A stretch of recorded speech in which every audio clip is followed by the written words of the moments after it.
آج کل آپ نے بہت سے لوگوں کو کہتے سنا ہوگا کہ یار یہ فلانا بندہ ججمنٹل ہو رہا ہے، اور ججمنٹل نہیں ہونا چاہیے، ایک دوسرے کو جج نہیں کرنا چاہیے۔ دیکھیں، سب سے پہلی بات سمجھنے کی یہ ضروری ہے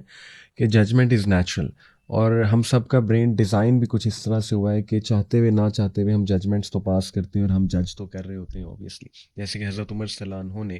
کہا نا کہ جب تک اللہ کے نبی صلی اللہ علیہ وسلم موجود تھے ہم میں، تب تک تو ظاہر ہے کہ فیصلہ ہو جاتا تھا لوگ کا، لیکن اب چونکہ وہ ہمارے درمیان موجود نہیں ہیں تو اب ہم جو ہے وہ آؤٹ ورڈ ایکشن سے جج کریں گے۔ جو تم کرو گے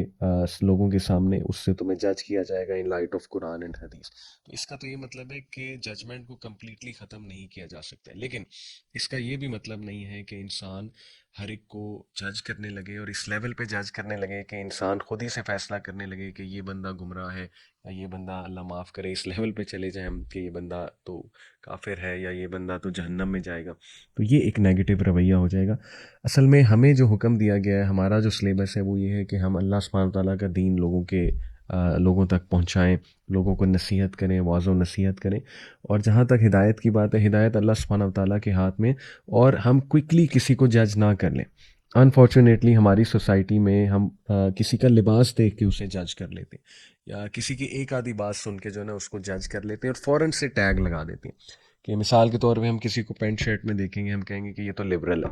یا خدا نخواستہ ہم نے کسی جو ہے وہ لڑکی کو دیکھا جو پردے میں نہیں ہے، بے پردہ ہے، تو ہم فوراً سے کہیں گے کہ یہ تو بے دین ہے، دین سے بہت دور ہے، اور فوراً سے ججمنٹ پاس کر دیں گے۔ دیکھیں، leave the state of hearts to Allah, دلوں کا کیا حال ہے وہ اللہ سبحانہ وتعالیٰ بہتر جانتے۔ ہو سکتا ہے کوئی بہت اسٹرگل کر رہا ہو دین پہ عمل کرنے کے لیے، اور ان سے ہو نہ رہا ہو، خصوصاً خواتین میں ان سے نہ پردہ ہو رہا ہو، لیکن اندر سے ان کی ایک چاہت ہو، نماز بھی وہ لوگ پڑھتے ہوں، لیکن ان سے نہیں ہو پا رہا۔ تو اس لیے ہمارے نبی صلی اللہ علیہ وسلم کی سیرت سے ہمیں یہ پتہ لگتا ہے کہ ہمارے نبی بہت ایزی گوئنگ تھے، اور ہمارے نبی سے لوگ بات کرتے ہوئے گھبراتے نہیں تھے۔ آپ دیکھیں کہ ایک ینگسٹر آ کے ہمارے نبی کو کہہ رہا ہے کہ یا رسول اللہ، مجھے زنا کرنے کی اجازت دیجیے، اور صحابہ اٹھ کے اسے مارنے کے لیے دوڑتے ہیں کہ بدتمیز، تم نے ہاؤ ڈیئر یو، مطلب نبی کے سامنے تم نے کیا بات کر دی۔ اللہ کے نبی صلی اللہ علیہ وسلم سب کو کہتے ہیں کہ لیٹ می ڈیل ود ہم،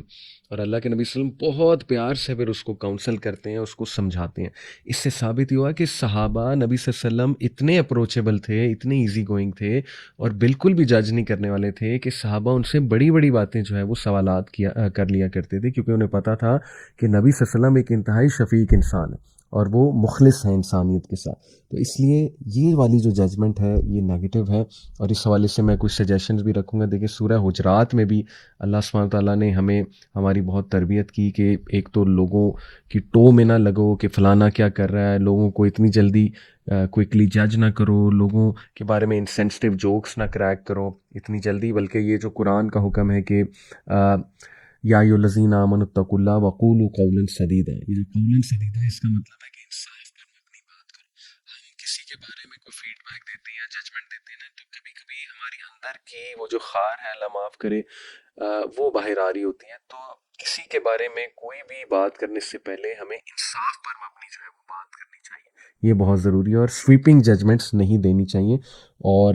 لاسٹلی میں آپ کے سامنے حدیث رکھتا ہوں، اللہ کے نبی صلی اللہ علیہ وسلم نے فرمایا، صحیح الجامع کی حدیث ہے، دا بلیور از لائکیبل، جو مومن ہے وہ بہت ہی لائکیبل ہے، جینٹل ہے، ایزیلی اپروچیبل ہے، پلیزنٹ ہے جب دوسرے اس کو اپروچ کرتے ہیں۔ And there is no good in one who is difficult to approach, اس میں کوئی خیر نہیں ہے کہ جس کو اپروچ کرتے ہوئے لوگ ڈریں، یا ججمنٹ سے اس کی ڈریں، یا دوسروں سے جو ہارش ہے، اور بہترین لوگ وہ ہیں جو دوسروں کے کام آتے ہیں۔